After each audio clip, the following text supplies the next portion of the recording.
Hey, what's up, Internet? I'm Dan Casey, and welcome to today's episode of Nerdist News Talks Back. It's our weekly over-the-top talk show about all things pop culture, and thank you so much for joining us. Now, today's episode of Nerdist News Talks Back is brought to you by Playmates Toys. Make sure you check out their awesome new line of Godzilla vs. Kong toys available now at Walmart. Like one of these bad boys. Uh-oh. I'm definitely not using a virtual background, and neither should you. Anyway, moving right along. Speaking of Godzilla, we have a monster-sized show for you today celebrating all things monster movie, from classic Toho films to the modern Monsterverse to everything in between. Today we're going to be stomping down memory lane and talking about our favorite colossal cinematic creatures. All of that plus a giveaway and some Godzilla trivia on today's episode of Nerdist News Talks Back. But there's just so much to get into, I can't do it by myself. So to help me break it all down, let's meet today's panel. So joining us today, you've seen her on AMC's Robert Kirkman's Secret History of Comics. She's an international comics historian, pop culture expert, and co-host of the Kaiju Kingdom podcast. It's Jessica Tseang. Hi. Thank you for having me on, Dan. Thank you. I'm so happy that you're here. All right, next up, she's our resident Godzilla guru, our Mothra maven and Kong rat in arms. It's Nerdist's own Rosie Knight. Hey, I'm so happy to be here to talk about the good chunky boy. That toy you had, he was so thick. I was really he's they're not kidding when they say giant figure. I think it's like 11 inches tall. So it's gonna terrify my dog later. I can't wait. And last but not least, he's the associate brand manager at Toho, a comic book writer, and a walking encyclopedia of all things kaiju. It's Chris Mowry. Thank you very much, Dan. Very happy to be here. So glad to have you here. I'm especially excited because I know that you have some real surprises for us coming down the line when we get to one of our later topics. So people, do not miss it. Buckle up. It's going to be a lot of fun. All right, folks, let's get this show on the road. It's time for a weekly segment we like to call Should You Still Be Wearing a Mask in Public This Week? And the answer is yes, you still should. Moving right along. All right. Topic number one. Let's start off today's show with the biggest, baddest monster of them all, Godzilla. Since Godzilla's debut back in 1954, this powerful portmanteau has stomped its way into theaters and amassed millions of fans all over the world. Now, as the reigning king of the monsters in the Monsterverse, Godzilla is reaching a brand new generation of fans as well. But I want to bring it back to a personal experience, namely, what is your earliest memory of Godzilla? So Rosie, I want to start with you because I love seeing the, I think that's the Criterion collection over your shoulder. So let's start with you. What's your earliest memory of Godzilla? Well, I grew up in London in the 90s, and my biggest memories of Godzilla at first, aren't actually of the movies, which I do love so much, but my parents had really cool friends. My parents quite young, and they had Godzilla posters. They had this thing that is, I'll talk about it more later when we get into the collectibles side, but they had these Godzilla lamps that were these 15-inch Godzilla figures that had been repurposed with a lamp, like a light bulb in the mouth. And I was just obsessed with them. And that was kind of seeing them and think at first I thought he was a dinosaur and I wanted to be a paleontologist. So then looking up who Godzilla was and getting to kind of discover the movies that way was just, that was very special to me. It's definitely one of my formative memories as a kid is just loving Godzilla.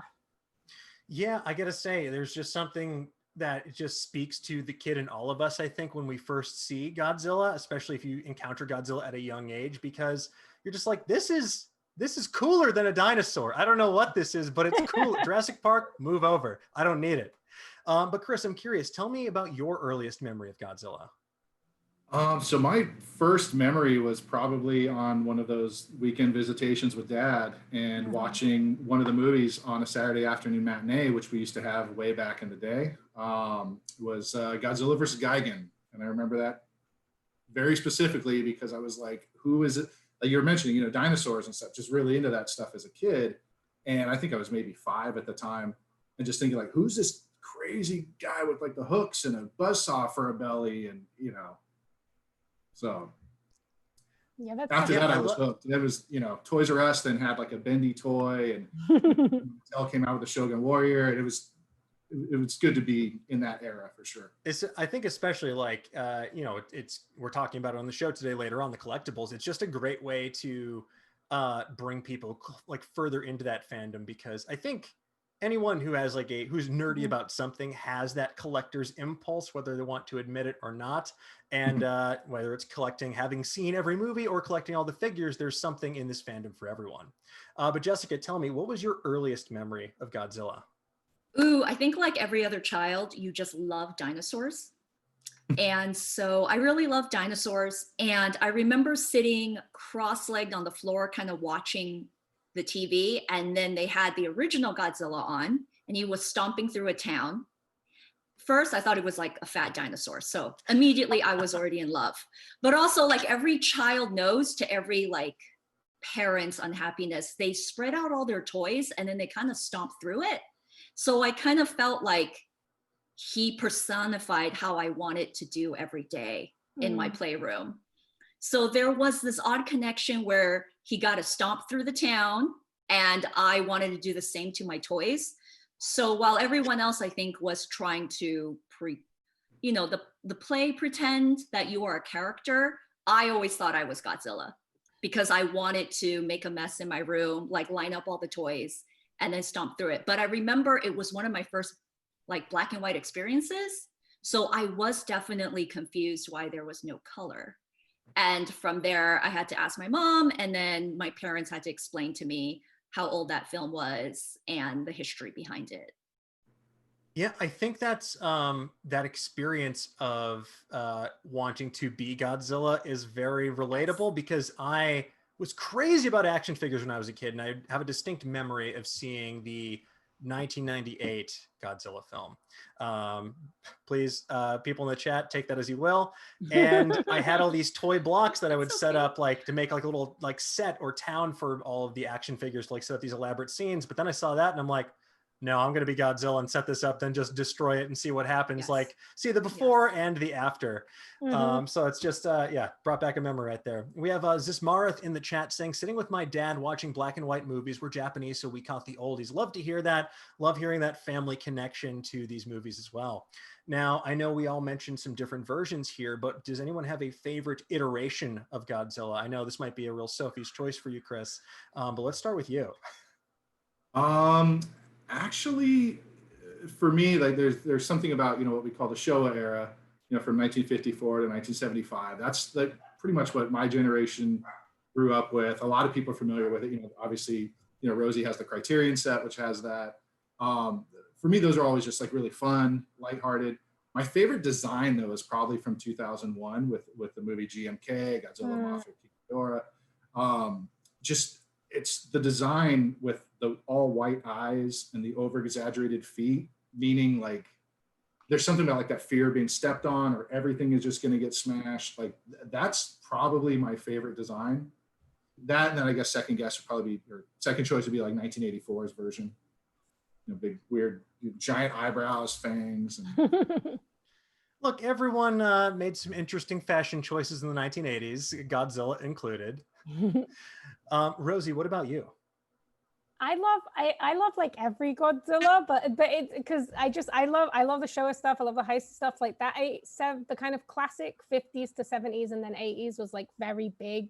When I think of Godzilla, that's kind of immediately what I think. But I really like the Shin Godzilla redesign. Like I like that scary Godzilla, the horror Godzilla, like the spikiness of it. I thought that was super, super cool. And I really actually like the King of the Monsters design. I love how chunky that version of Godzilla is, just like towering, like the scale of Godzilla. Who knows? Like sometimes he's this big, and sometimes when you're not in the suit, it's much harder to keep it in. But I really enjoy watching that really just behemoth kind of huge, like chunky, and he's cute as well. Like he's just a cute guy.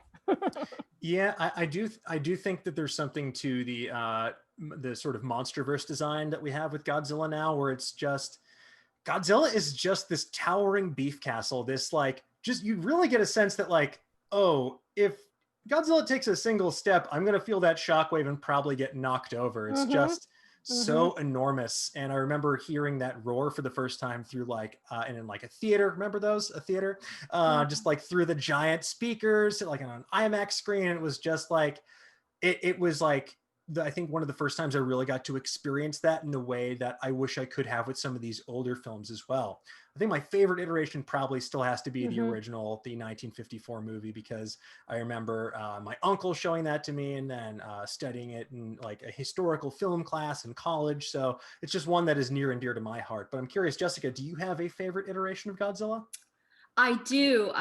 And kind of like you, Dan and Rosie, you're always going to love the original, right? And then we saw King of the Monsters, so he's chunky, and Shin was a kind of a new interpretation on it.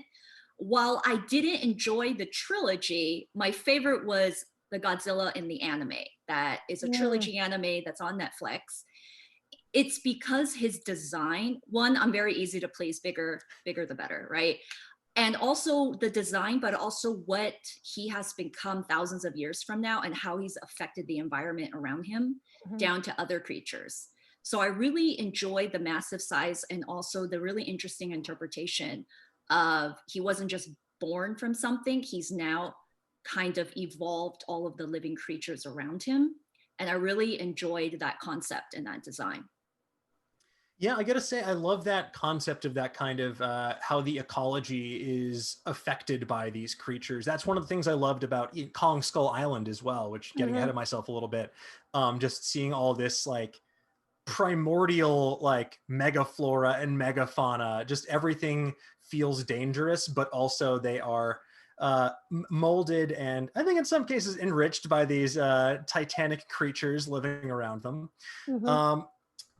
Let's see, in the chat we have some folks weighing in. Kage Gijutsu says, Gojira was my first movie. My dad had it on 8mm. Then every Saturday afternoon on TBS, there was a Godzilla marathon. Love to hear that. And Michael Saunders says, the earliest memories of Godzilla is watching reruns of the Hanna-Barbera cartoon on Cartoon Network. So we'll get a little Godzuki in there too. One of our old writers, Ben Meckler, was a dyed in the wool Godzuki stan, not ironic in any way, shape, or form. He genuinely loved Godzuki. But I'm curious as well, we touched on this a little bit with our favorite iteration. What is your favorite Godzilla movie and why? Jessica, let's start with you on this one. Destroy All Monsters. Because to a child, it was like the Suicide Squad of monsters that have just kind of come together. And because growing up, it's a hit or miss on our TV channel. So you kind of got the reruns that you did on the weekends, and sometimes you did, sometimes you didn't. That one was one that I happened to see. And it was my favorite because you had Monster Island or Monsterland, depending on, I guess, the translation. And all of them were on there living peacefully, which my parents would not believe would have happened. They believed someone would have ate someone. But I loved that concept that they all kind of worked together and they lived peacefully. And then you got to see them around the world during the film, kind of destroying different parts of major cities that I knew. I also learned some geography there as a child. And I really enjoyed it because to me, it was really the first kind of team up that I really saw of all of my favorites together. Yeah, I think I'm always a sucker for a good team up. It's what I love to see in comics, what I love to see in movies. And yeah, I think that I might be misremembering, but I think there might have been like a Sega Genesis fighting game based around either that movie or just another riff on like a team up where all the monsters would fight each other. Just made me think of that. Wow, I'm really opening like weird portals in my brain right now. There's a few, but Pipeworks and Atari did a few, like Destroy All Monsters, Melee, Save the Earth. Yeah, I definitely have fond memories of absolutely going to town on some friends and taking them to task. But one of the other things I love about this is, Godzilla has been around since 1954. That's a long time by any stretch of the imagination. So what do you think makes this character such an enduring force in pop culture? Rosie, let's start with you. I think like there's so many levels to this because I'm so glad you didn't ask me about my favorite movie, by the way, because I have a list of like 25 movies. So I was like, when you started talking about this, I was like, yes, he's been around for so long. No, right. Godzilla's really cool. It's visually striking. It's like a cultural phenomenon. Like you said, it's been around since 1954. But at the heart of it, like Godzilla is this creature who's trying to protect his home, and in kind of conjunction with that, our home. So Godzilla is a good guy, you know, or that's the journey that Godzilla has taken throughout the years. You know, Godzilla becomes a hero. And also, I think like you can't really kind of dismiss like Ija Subaru's like special effects from the first 6 movies were just so iconic. And they still, I watched, when I got the Criterion Collection, I watched the first Godzilla again on the projector. And it's just like astounding how dark and thoughtful and beautiful that movie is, and the message that it has about pacifism and kind of like the importance of thinking about the world around you, thinking about other people, sacrifice. Like those themes are still really, really important today. And I think that kind of, apart from this fact is just a cool monster, there's like a depth of kind of character and story there that really speaks to people throughout like different generations.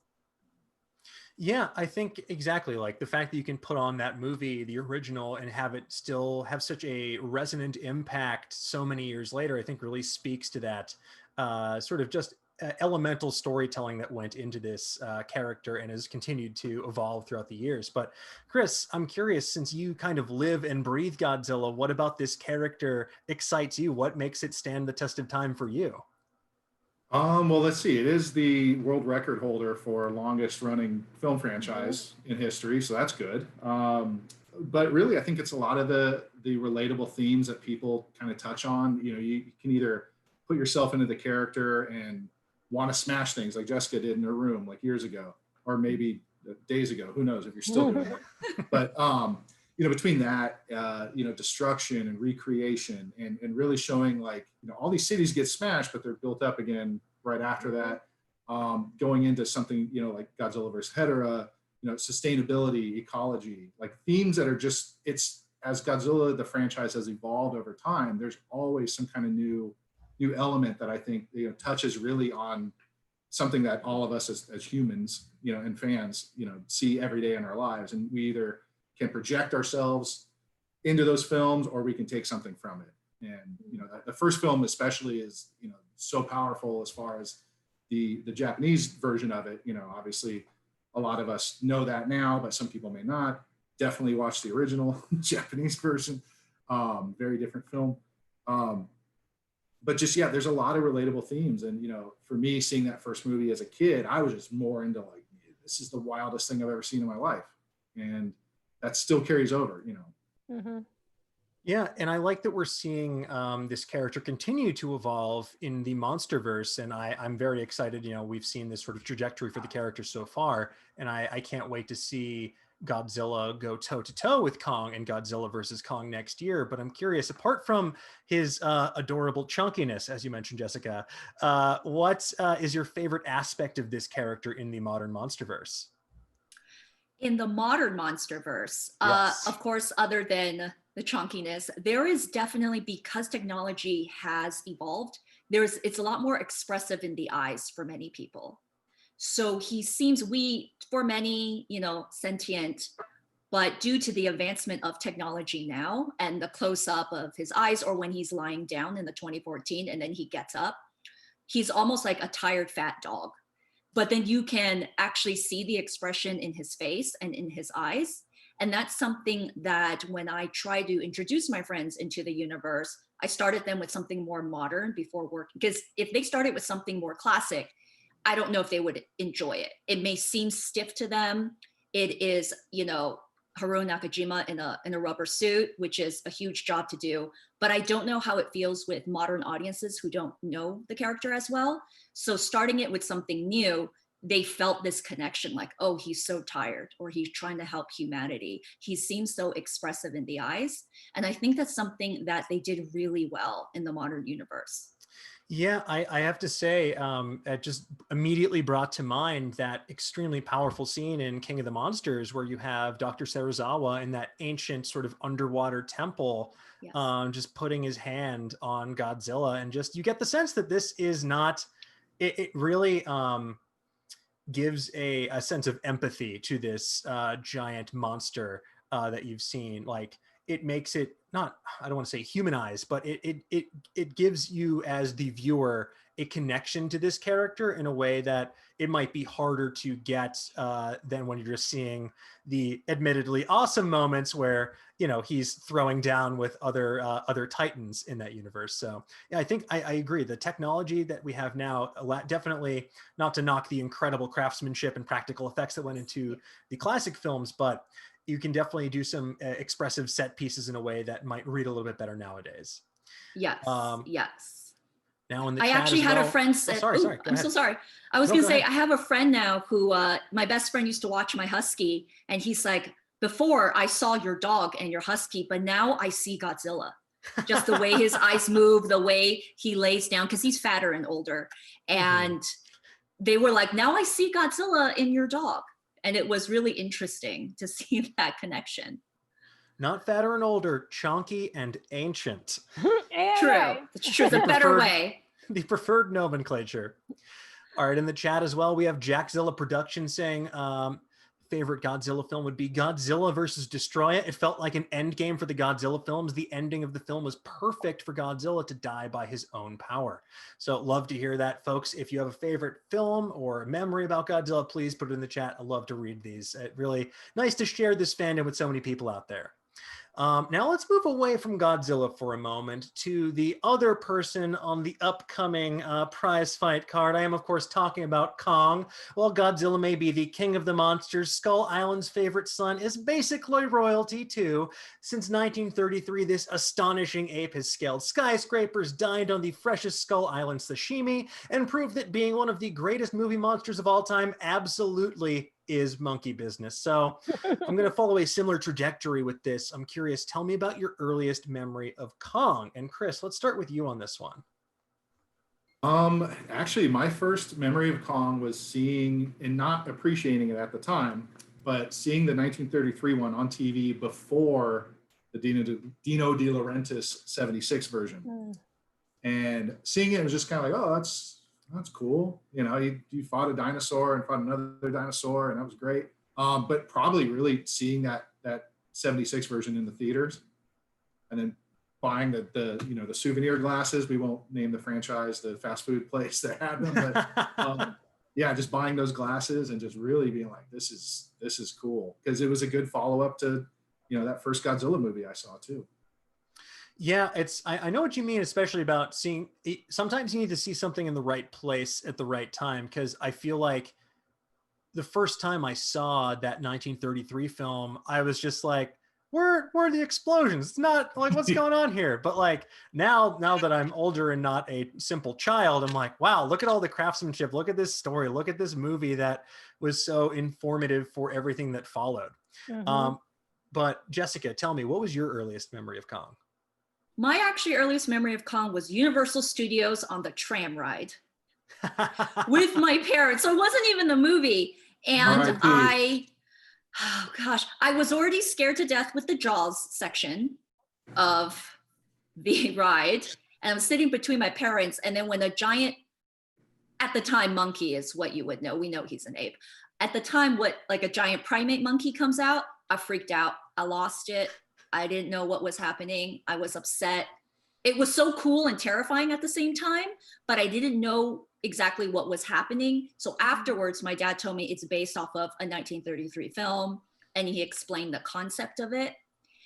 It was definitely a jarring memory, because afterwards he was like, well, then you should see the film so you can understand what the ride is based off of. But he was a little bit tickled that my first experience went so bad. But it will forever be remembered and seared in my brain. You didn't like the banana breath that they would have? Did they pump in like banana scented? They did, actually. Incredible. Then the ride burned down. That's yes, and the ride burned down right after that, and now it's a 3D version. Oh yeah.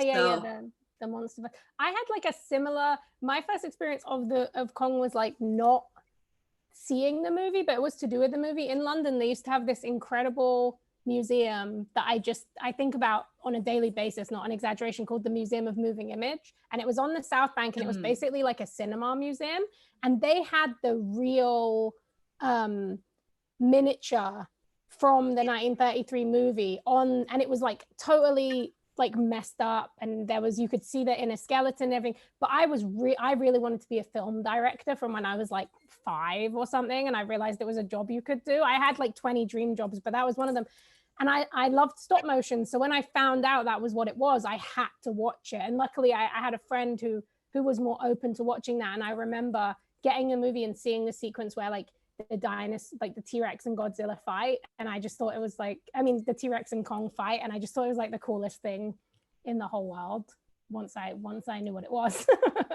Yeah, especially just like anytime they introduce more creatures, and like I'm like, you know, we're going to talk about this a bunch, but I'm always a sucker for that kind of world building. It's nice to know that like not necessarily the only massive monster lurking out there in this world. And that's one of the things I loved about Kong Skull Island as well, is you really get the sense this is a world full of the unknown. It's the same thing that I think about when I think about like what's in the deepest, darkest part of the ocean. We don't know. We may never know. Is Godzilla down there? Potentially. Hopefully. We have some other folks in the chat sharing their memories as well. We have Summit Kaiju International saying, my first memory of Kong was the VHS of the 62 film at the age of 2. That is some impressive recall. And also, you know what? I'm going to go ahead and say that is good viewing for a 2-year-old, you know, setting a good foundation. Who needs Veggie Tales when you can watch Kong in action? Vincent Schmidt says Kong coming out of a gas pump was brilliant. And Progress Picture says, my favorite Godzilla Kong memory involves my late grandpa. As a kid, I'd pretend to be Godzilla and he'd be Kong. We'd reenact the movie monster battles. Hilarity ensued. I love to hear that. That's wonderful.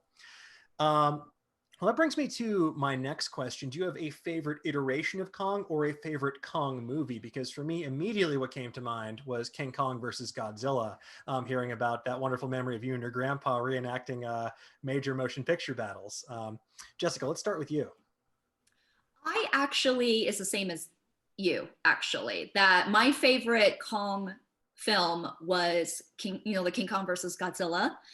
I do like Kong. I'm definitely more of a Godzilla fanatic. However, it was really my first experience in my mind of the closest I can get to a Batman versus Superman, where it's two titans going at each other. So to me, it was the first crossover before I knew what the word was experience that I had. So I do look forward to the new one coming out. But that one remains one of my favorites because I never thought in a million years, your little kid mind, that you're ever going to see that. So to actually see it it blew my mind as a child.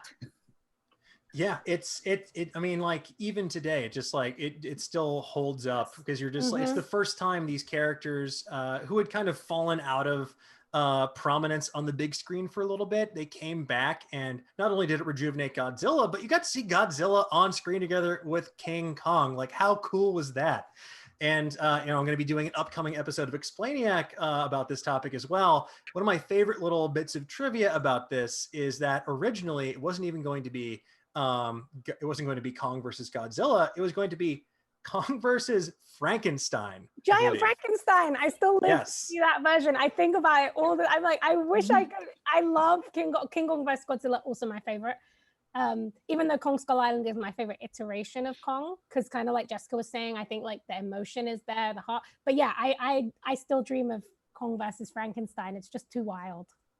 Yeah, I mean, you get they later, you get Prometheus later on, but I just love the idea that they're like, who would be an excellent opponent, but how do we size him up? But anyway, I digress. Chris, tell me, do you have a favorite iteration of Kong or a favorite Kong movie? Actually, favorite iteration has got to be the original. Like I said, it was the first one I saw. I didn't really realize it or respect it as much as I should have. Later on, it's just, to me, it's one of the greatest adventure stories. One of the greatest love stories. Reminds me actually personally a lot of my own love life.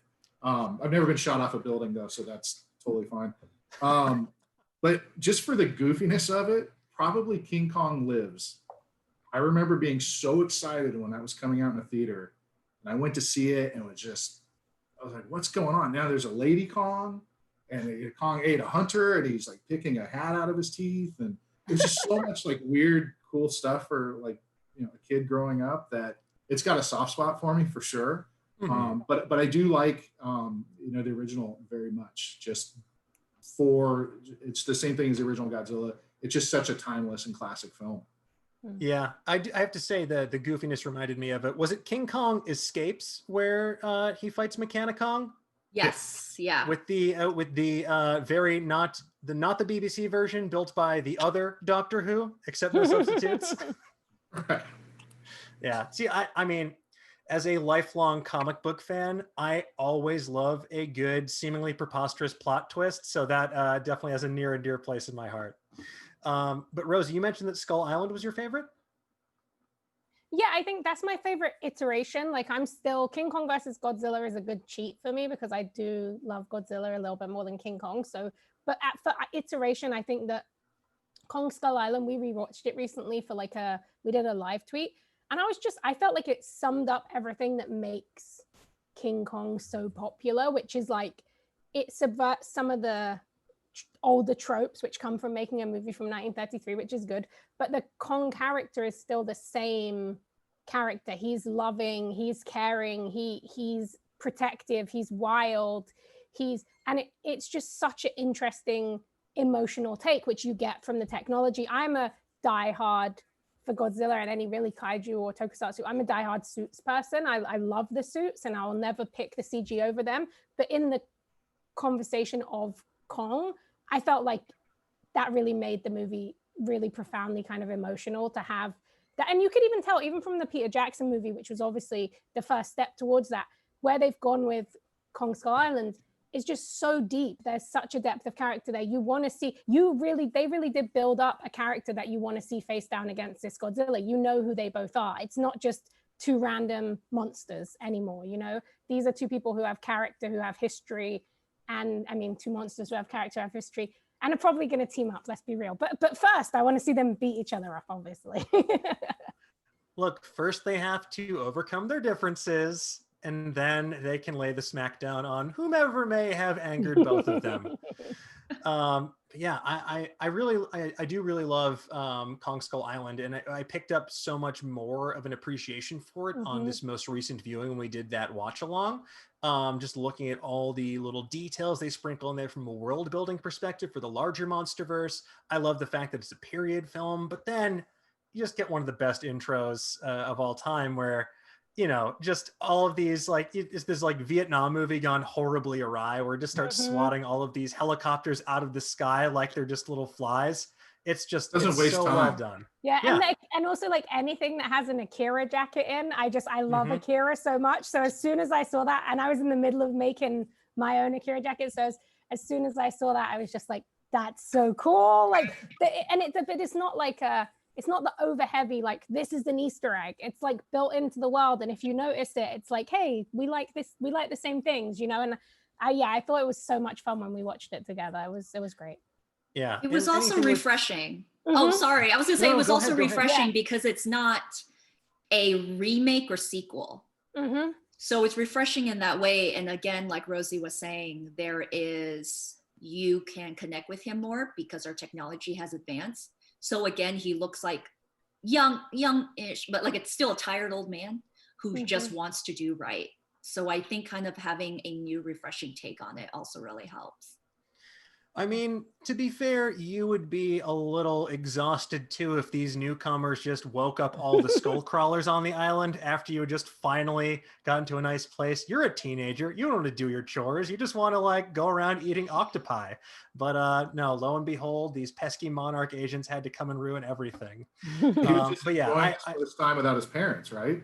Exactly. Basically, just like, oh, yeah. Yeah, he's got a cool. He's got a cool one-bedroom cave somewhere. He's just living on his own. But Godzilla and Kong aren't the only monsters in this universe. With Godzilla and Kong coming out next year, it can be kind of hard to remember that sometimes they exist within a wider Monsterverse. Not to mention the decades of history in the classic Toho films. And with Godzilla, King of the Monsters, we reintroduced classic characters like Mothra, King Ghidorah, and Rodan, as well as newly minted monsters whose names have yet to be revealed. There's just so many colossal creatures out there for fans to rally behind. So I'm curious, do you have a favorite non-Godzilla, non-Kong movie monster? Now, Jessica, let's start with you. Ooh, so is your movie, does Universal count? Or are we just talking about we're talking about scale? like in the Toho verse, like the Monsterverse, the classic Toho films. Ooh, everybody loves, I guess, I don't know, I don't want to speak for everyone. There was always King Ghidorah. He's obviously amazing because it's like a Joker to Batman. You've got a 3-headed giant dragon. Why wouldn't anybody love him? But for my personal favorite, and I will just defend him, would be Ibraya. Because here in the States, we know that we had a lot of B movies, and a lot of people really love the cult classic Attack of the Crab Monsters. So it's not too far of a leap that if you like giant crabs, you'll like a giant lobster coming out of the ocean. It's brief, but it's still dope. So I just like the design of like arthropods and scorpions and lobsters and crayfish, crustaceans in general. So I will defend that one for a while. Look, as someone who grew up in the Boston area, lobsters, the bigger the better. They are near and dear to my heart. I think that is an excellent selection right there. Rosie, what about you? I have also an answer that I have to defend often, but it is like the true. I actually love him more than Godzilla. It's Minilla/Minya. Like, I love him so much. If you'd have asked me about my favorite Godzilla movies, I love Son of Godzilla. I love All Monsters Attack, which is often seen as like the worst Godzilla movie. I think Minilla is like, 1, very cute. 2, always in a movie about like friendship or like hope and stuff like that, and has some of the best like slapstick Godzilla moments. Like, yeah, I love Minilla. I'm getting a Minilla tattoo. That's like my number one guy. I love him so much. I love to hear that. You gotta get the rings too, though. Yeah, right. So many, just wonderful. Chris, what about you? Let's see. So for Monsterverse, I want to say ask me again after May 21st, and I'll give you my true answer. Oh, wow. I like Behemoth a lot. I think that's a really cool, nice, I love, again, dinosaurs. We all love them. Ice Age sort of things, like just something about how do you get a mammoth even more mammoth-er, if you will. Mormouth. It's enormous. Definitely like that. As far as our Toho series, Mothra is right up there. 60th anniversary next year, 50th anniversary of Hedera. So the Smog Monster. A lot of these characters have been around, but Mothra and Behemoth for now. We will leave it at that. For now, now I'm gonna be counting down the calendar until I meet this new mystery character. If we're talking new Monsterverse characters, there was this one, it looked like a giant spider erupting from the earth. We saw briefly. I definitely want to know more about that. But since I was first and foremost an anime fan, grew up just watching all sorts of anime, my favorite would probably have to be Mechagodzilla, because it combined everything I loved about mecha anime with everything I loved about Godzilla in one convenient package. Like, who would not want more of that? Also, it's got that, it feels like, before I came to Godzilla, also a roundabout on the like tokusatsu trade exchange of watching Power Rangers as a child. And that sort of like opened my eyes to this other world of Toku and all that stuff. So, maybe I won't blink twice if that's the character that we're going to see, Chris. Okay, he's not blinking. All right. All right. So let's see what we have in the chat as well. We have Bruce Paulson saying Gamera is really neat. And we have Amanda Nelson saying, I'm an entomologist, so I'm a longtime Mothra fan. Yeah, I mean, look, Mothra is the best. I got to say, one of my favorite trailers in recent memory is that one for, I believe it was Godzilla King of the Monsters, set to Claire de Lune, where you just see Mothra's wings kind of extend at the sort of apex of that song. And I was just like, oh, wow. I get kind of cynical about this because I have to look at trailers all day long. But that one, I was like, yeah, let's dial that one back and watch it again. Yeah, I remember like when it became clear that the Mothra twins was like a thing in the Monsterverse, I just freaked out so much. I emailed you guys straight away and I was like, because I went to the premiere and I was like, this is a thing, like we need to write a piece about it. Like that's that to me, because I love Minilla. Manilla's like my fave now, is like I feel like I am Minilla. But Mothra is the OG of the Godzilla, the Toho faves, just the best. Yeah.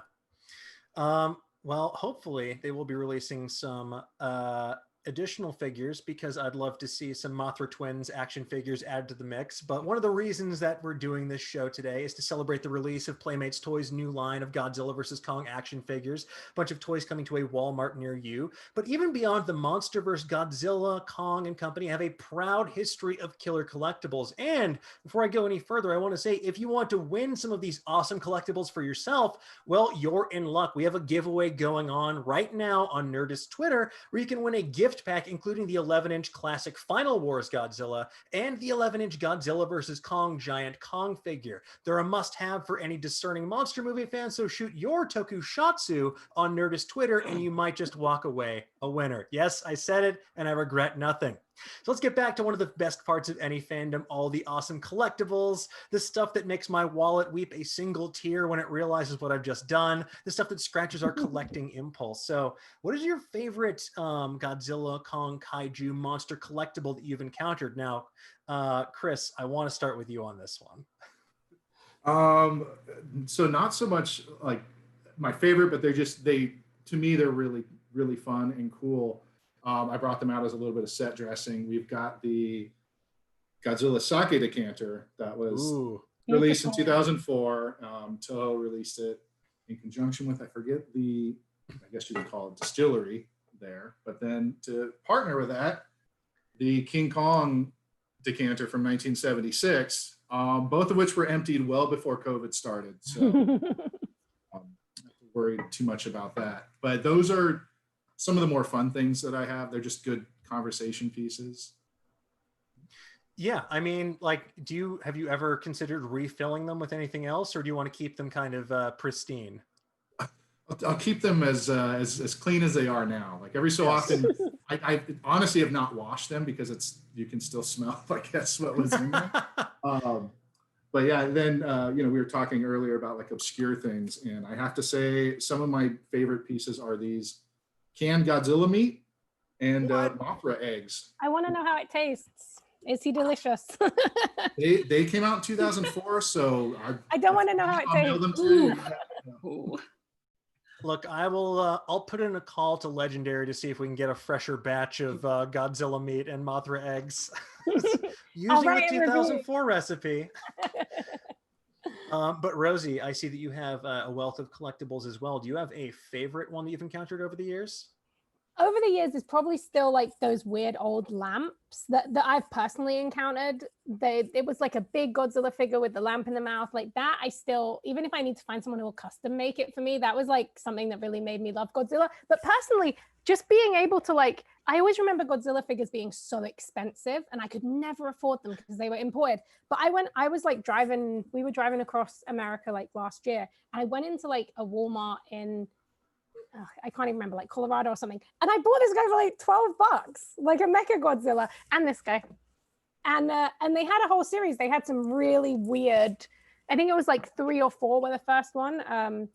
But yeah, I behaved and I only bought Godzilla and Mecha Godzilla. But this always makes me really happy because it's like light and it's movable, but it feels like the old toys, even in a way that I'm probably not going to be able to get my hands on those old ones. So those they make me very happy to have them in my house.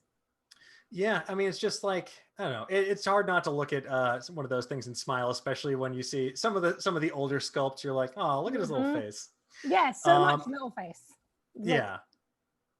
I got to say, with some of these, the new toys, I was pretty impressed with some of the sculpts they have there when you see them up close. Nice little details they have there as well. But Jessica, tell me, do you have a favorite Kaiju monster collectible that you've encountered over the years? Yes, I have several. And for those who cannot tell from my background, I have not unpacked. I moved shortly before COVID, and then COVID hit. One of the things that I really enjoy that Chris has much more stable hands than I do is the Godzilla sake. And Chris and I know that it was actually signed by Kawakita shortly before he passed away. And it was like limited to 3,000. So mine's is safely tucked, but Chris, like to write off his coattails, he actually showed it. I also recently, because it was actually sent, this is a Kaiju collectible from Mighty Jax. So he's eating ramen It's from Mighty Jackson. It was pre-ordered a year and a half ago, and it finally came. Because anything with food and kaiju together, I absolutely am in love with. And this one is material I'm not as scared dropping on the ground. Mhm. And and it's got like a little tower and everything inside. So there's actually a nuclear version, which glows in the dark, I think. Don't quote me on it. That one's also up for pre-order. So this one just came in, and I just really loved it because it was something a little bit different. Also in my boxes is Godzilla toilet paper that goes along with a Godzilla toilet paper holder. Fantastic. So, is it shaped like Godzilla's head? Or is it's he just like him. holding He's it out holding, for you? yeah. He's holding, and then the toilet paper has, printed images of him on there. I see it as more of a decorative, but earlier during our COVID, I was like, I don't want this to be emergency supply. I want this to keep as a souvenir. Yes. Yeah, exactly. I think hopefully the runs on toilet paper have come and gone, pardon the pun. But I feel like I love that there's so much silly merchandise out there and like weird tie-ins because, once a fandom reaches sort of like this global audience like Godzilla has, you start to get some weird things. Like I saw when I was doing some research for the show, I believe it was over on Sci-Fi, they went on eBay and looked up a bunch of Godzilla merchandise. And one of them was a blanket that depicts Godzilla just under the water, and his like dorsal plates are the iceberg that the Titanic was moving towards. And I was like, what is happening Even that blanket, here? it's incredibly strange. Yeah. But before we move on to the trivia, I just want to ask one last thing. Chris, since you are so deeply embedded in this world, is there a like holy grail of collectibles that you are seeking, or is there like is there a super rare collectible you can tell us about? There is as life size as you can get, so about like 7 feet tall or so, ability that you can order from a studio in Japan, I guess you could call it. That thing's pretty cool. That's actually outside of Toho's offices at the bottom floor at their office in Tokyo. But for me, like one of my grail items is a model kit company named Kyoto came out with this kit, and it's based on the 1989 version. And it's called like the big guy, 89 or 91, one of the two, I forget. But it's the big guy. They call it the big guy. And it's like 3.5 feet tall, like 7 feet long with the tail. And, as a kid, I always wanted the giant, aircraft carrier from G.I. Joe, but no room for it. As an older kid, I still don't have room for anything like that. So one of these days I will get that kit, and I will have my friend Steve put it together for me and paint it, and it'll be good. Fantastic. Now, Jessica, don't unpack anything else. You still have time to fit that 7 foot tall statue in your house. I'm just putting that out there. Yes. Actually, I was going to say it was a 2016 article from Nerdist that's where I saw the same thing Chris was mentioning. It's like 6'4". It's $40,000. It doesn't tell you how it's going to ship to America. And there was only like 10 made. So that one was also a holy grail for me as well. I do have a Batman and Darth Vader life size. So I feel like he would fit the holy trilogy Yes. trifecta if I were to get him, but home is not that big. That's the movie coming after GVK. So that's when the the future of the corporations have to Monsterverse. know. You heard it here first, exclusive. All right, let's cap things off with a rousing bout of Nerdist News trivia. Usually we have to jump through these weird logical hoops to come up with the trivia topic, but this week the answer was pretty obvious: Godzilla. So this week we're going to be doing a round of Godzilla themed trivia. Now, Chris, you are either welcome to play along or serve as guest judge, dealer's choice. Judge.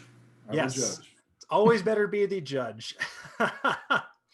All right, so question number 1. Do we have a pen, pencil, or crayon, something to write on, folks? All right. Yes. So this never produced 1978 movie was supposed to be a Toho and Hammer Studios co-production starring which mythical monster? Was it A, the Loch Ness Monster, B, Dracula, or C, the Mummy? So this is a never produced 1978 movie, Toho Hammer Studios co-production. Was it going to star the Loch Ness Monster, Dracula, or the Mummy? Oh, do we just How Just do we shout write out down our your answers? answer, then hold it up. Oh, okay. A, B, or C. A Nessie, B, Dracula, or C, that mummy. I can't use you write A there. You Yeah. wrote, Rosie, you wrote B. I love the little Godzilla. Well, Jessica, you are Why? correct. The movie was going to be called Nessie, but unfortunately, it never made it to production. So it's going to be the Loch Ness Monster, which I think would be a fitting addition to that universe. He doesn't have any legs. I don't know, like, canonically, Not that we I just can don't understand see. how they would fight. They're beneath the water. We haven't seen the legs. I want to see giant Dracula and giant Frankenstein fight. See, that's something we all Godzilla. want to see. All right, question number As you know, 2. Dan, This I is just write the answers that I like rather than the ones that are right. look. It's I'm all about actualization, so I will setting your intentions. All right. So question number 2: true or false? They filmed 2 separate endings for 1966's King Kong versus Godzilla. One for the US where Kong wins, another for Japan where Godzilla wins. True or false? Did they film 2 separate endings for King Kong versus Godzilla? One for the US where Kong wins, another for Japan where Godzilla wins? All right, let's see them. I'm sorry. The answer is false. It was a long-standing rumor, so I don't blame you for saying true. They did do some reshoots to add additional scenes and characters for the American version, but there's no alternate ending. Learning things every day. Yes, I mean, look, you gotta look. If you can't be learning every day, especially about monster movies, what's the point? All right, I love this one because it just makes me realize I need to work out more during quarantine. How much did the original Godzilla costume weigh? Is it A, 180 pounds, B, 220 pounds, or C, 265 pounds?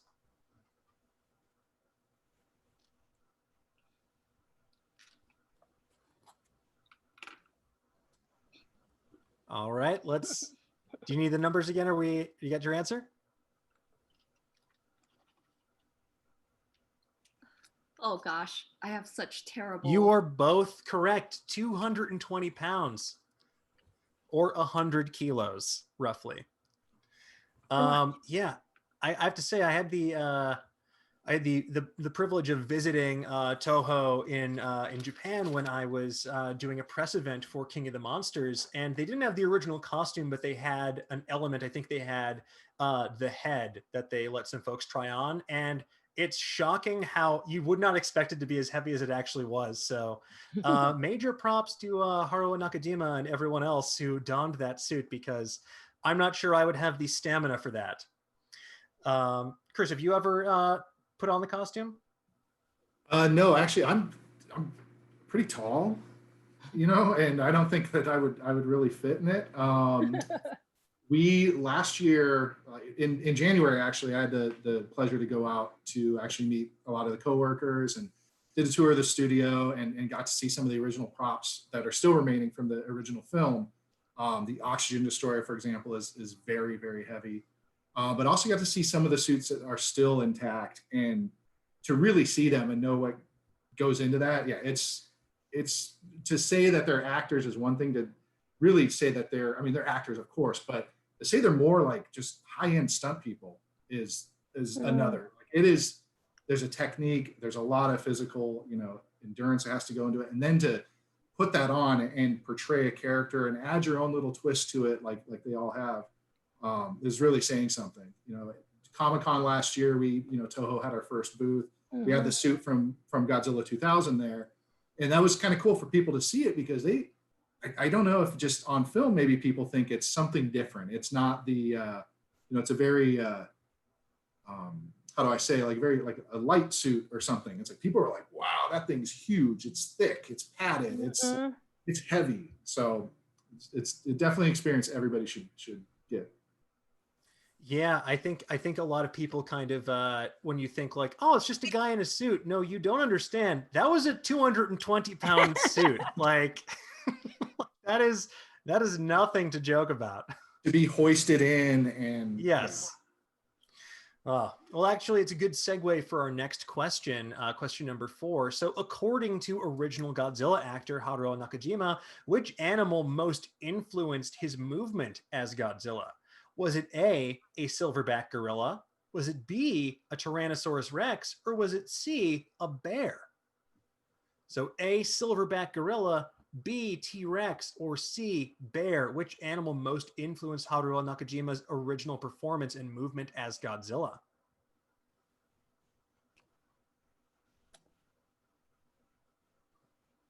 All right, Rosie's locked in her answer. Jessica, which one is yours? Okay, is that B or C? Oh gosh, it's an A. I can't even. It's an A. Sorry, I couldn't see. Okay. As much as I wish it was a silverback gorilla, I've tricked you both with my clever descriptor. It was actually a bear. In a 2008 I wrote C documentary. the first time. I wrote C the first time. You shouldn't have corrected me. You shouldn't have corrected me. So in a 2008 documentary, the late great Nakajima said that he was actually most influenced by bears and their movement in terms of how he carried himself in the suit. All right, so this is moving on. We're going to get into a little film history here. Number 5, the classic Ray Harryhausen film is one of the inspirations that helped influence the original Godzilla. This movie helped influence the original Godzilla. Was it A, It Came from Beneath the Sea, B, The Beast from 20,000 Fathoms, or C, Mighty Joe Young? A, It Came from Beneath the Sea, B, The Beast from 20,000 Fathoms, or C, Mighty Joe Young? Which classic Ray Harryhausen project helped inspire the original Godzilla?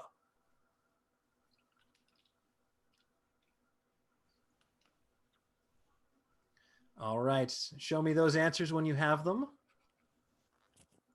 I feel like this is really disrespectful because I love Godzilla and Harryhausen and have no idea what the answer is. Well, it's not disrespectful because it's correct. The answer is B, The Beast from 20,000 Fathoms. Definitely knew that and researched to find out the correct answer before this. Yes. So yes. I was trying to be tricksy with It Came from Beneath the Sea, but no, you didn't fall for it. I knew the movie at least, so I was like, it's... Yeah. All right, moving on. Number 6, true or false? Godzilla's original roar was made by taking a leather glove coated in pine tar resin and rubbing it against the string of a double bass. True or false? Godzilla's original roar was made by taking a leather glove coated in pine tar resin and rubbing it against the string of a double bass.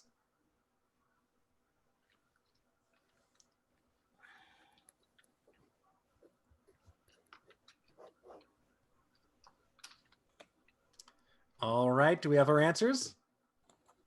I'm going to say true because I love weird Foley stories. So I'm hoping it's real. I was also doing that because now I'm trying to remember. I'm like, the original roar. I feel like and not get it mixed up with Jurassic Park, which we know has was penguins in it, cows and all kinds of crazy cows. Well, no penguins or cows here. It is true. That is, they took the leather glove, pine tar, those Foley guys. String of a double bass. Classic combination.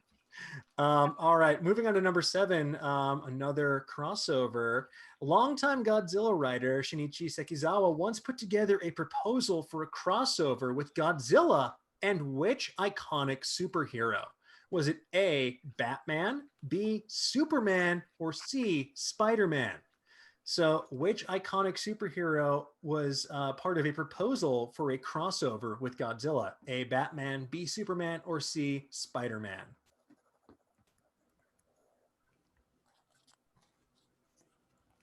All right, do we have our answers? Yes. Let's see them. All right, Jessica, you said A. Rose, you said A. Good news, because Batman is indeed the answer. I would love to. This is a movie I would 1,000,000,000% watch. Yes. Well, I would love to see Godzilla just step on Bruce Wayne after destroying Gotham and making him cry. And then he would just step on him. And how would Batman even fight Godzilla? Unless he was like a giant Toku Batman mech. In that case, that would be pretty sick. And that is in the canon now. He's always prepared. Always. Yes. I was going to say. He's incredibly rich, so he'd probably be fine. He would just get Godzilla banned from America. Let's be real. He'd probably step on Robin based on that franchise's history. So Batman would be mysteriously A-okay. All right. Yeah, I'm always a big fan of reading about those projects that never came to pass because I love to, in classic DC fashion, think about what if. I guess that would be Elseworlds. Excuse me, Marvel. Yeah, Please Marvel, don't. what Please if? don't. Yes. Don't sue you. I wasn't going to correct you, Dan. We've all had one of those days. I feel like Godzilla stepped on my brain for the last 8 months, so here we are. But let's move on to the next question. True or false? Before he had a more dinosaur-esque appearance, Godzilla was actually going to look more akin to a giant octopus. Is that true or false? Godzilla almost looked like a giant octopus.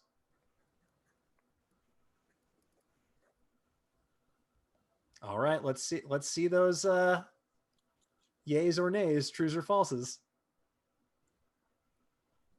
Okay, is that a true, Jessica? That's a true. Yes, a That T. is a true. Well, good news, because it is true. Special effects designer Eiji Tsuburaya wanted to base the monster movie on a story he'd written the previous year, but ultimately was overruled by producer Tomoyuki Tanaka. So could have been very different. Was there ever any concept art in the archives or anything like that, Chris? I think that there is something like that. I remember seeing something through like some of the books that super fans have written. Scholars, I guess, is a better term for them. I'm more familiar with the very popular sort of original head design that looked kind of like a mushroom cloud. That's kind of a different take on it, but I'm very happy with the direction they've gone with instead. Yeah, as much as I like our cephalopodic undersea neighbors, I think they made the right call with Godzilla's design. I agree. All right, question number 9. This one is a favorite of mine. Which NBA player did Godzilla go toe-to-toe with in a 1992 Nike commercial? Was it A, Michael Jordan, B, Charles Barkley, or C, Shaquille O'Neal? Which NBA player did Godzilla go toe-to-toe with in a 1992 Nike commercial? A, Michael Jordan, B, Charles Barkley, or C, Shaquille O'Neal? This was one that was just burned into my brain from my childhood, and I think about it every so often. All right, let's see those answers, folks. Oh no, I'm totally wrong. I was not allowed to watch a lot of TV growing up. Well, I don't know. it's the only thing you missed was Godzilla going head to head with Charles Barkley. That is indeed Dude, the answer. I used to have a really bad trainer addiction, like sneakers. I try not to collect them anymore, but those Charlie Godzilla shoes are like so wonderful. I found a pair that were just a little too big for me in a Ross one time that had been like just left over for years, and they are so beautiful. I think about them all the time. Rosie, at the Godzilla store, they have Godzilla shoes. Yeah, I saw they do like a Reebok pump Godzilla shoe they did now and stuff when I was looking at like wild Godzilla merch. Very cool. See, I'm sure they have these, but since we've all been at home so much, I just want like Godzilla slippers or like moccasins I can just wear around the house. So that's going to be my next hunt immediately after this show's over. We have those. Yeah. Oh, fantastic. All right. I'll just be heading right to the store. All right. Our final question, folks. So the Orca, the monster locating device in Godzilla King of the Monsters, is a reference to which other classic monster movie? Is it A, Jaws, B, Free Willy, or C, Deep Blue Sea? So the Orca, the monster locating device from Godzilla King of the Monsters, is a reference to which other classic monster movie? Is it A, Jaws, B, Free Willy, or C, Deep Blue Sea? I want to see the version of Free Willy where it's like a monster movie. Oh, just wait for the post-credit scene. They explain everything. Willie's really mad. He's like, we shouldn't have freed him.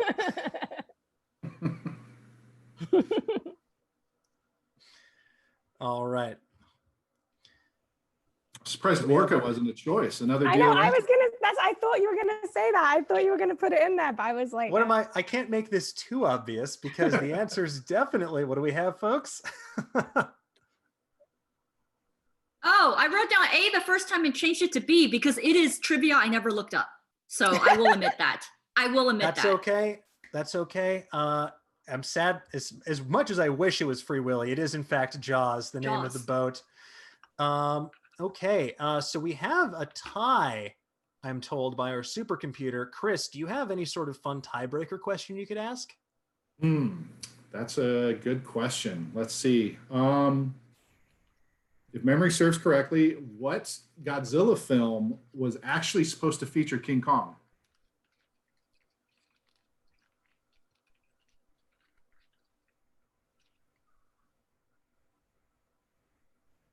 We kind of alluded to it earlier.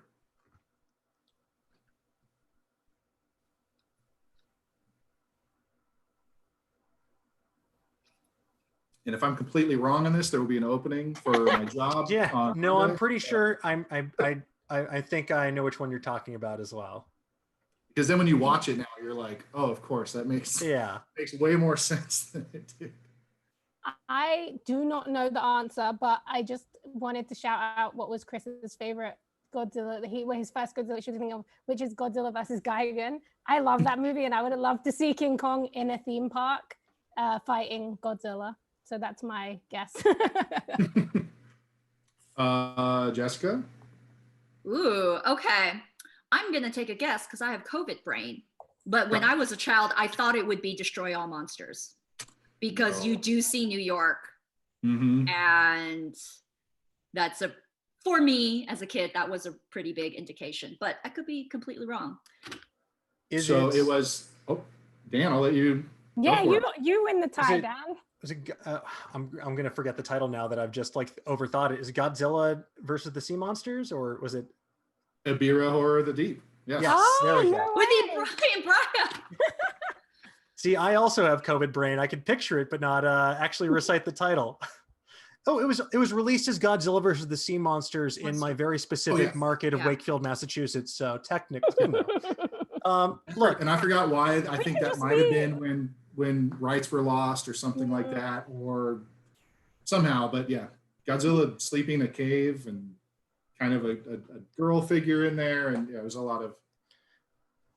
I'm gonna go ahead and I'm going to go ahead and say you're both the winner of today's trivia because, when any sort of titans of industry or trivia or the Monsterverse go head to head, we all win.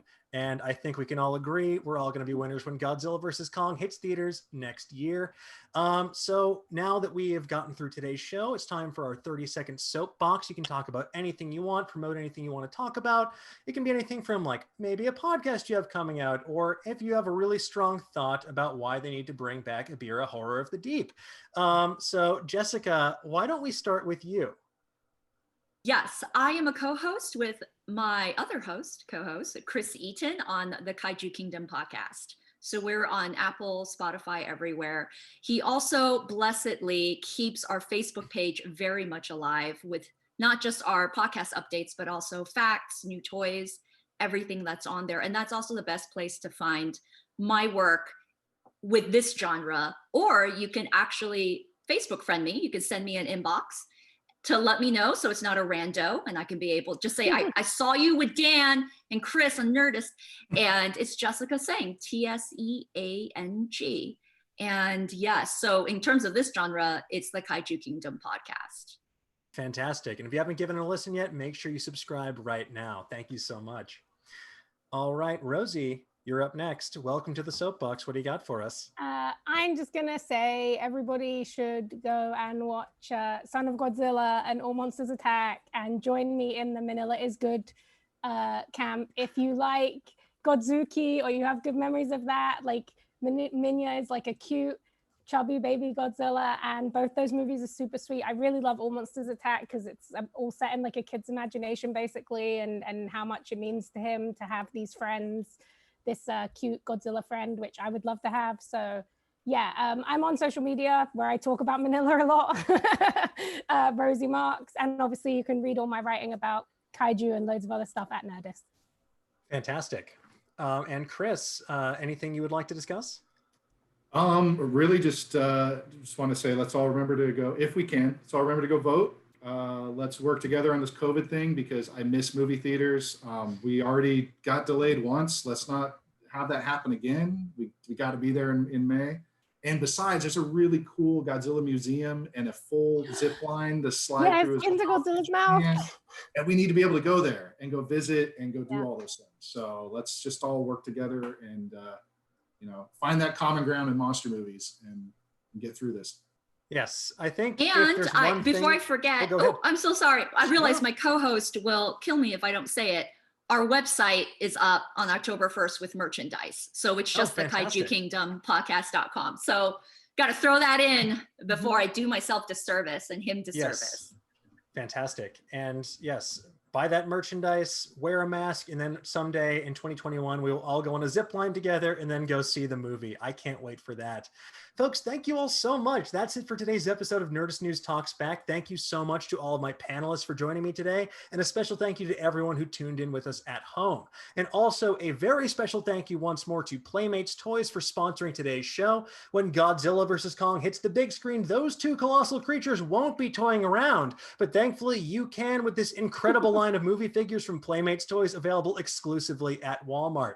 And with that, we'll see you back here next Monday for a brand new episode of Nerdist News Talks Back, live at 2 p.m. Pacific on Nerdist YouTube channel and Geek and Sundry's Twitch channel. So until then, be safe, be well, be happy, and we'll see you next time. Bye-bye. Bye.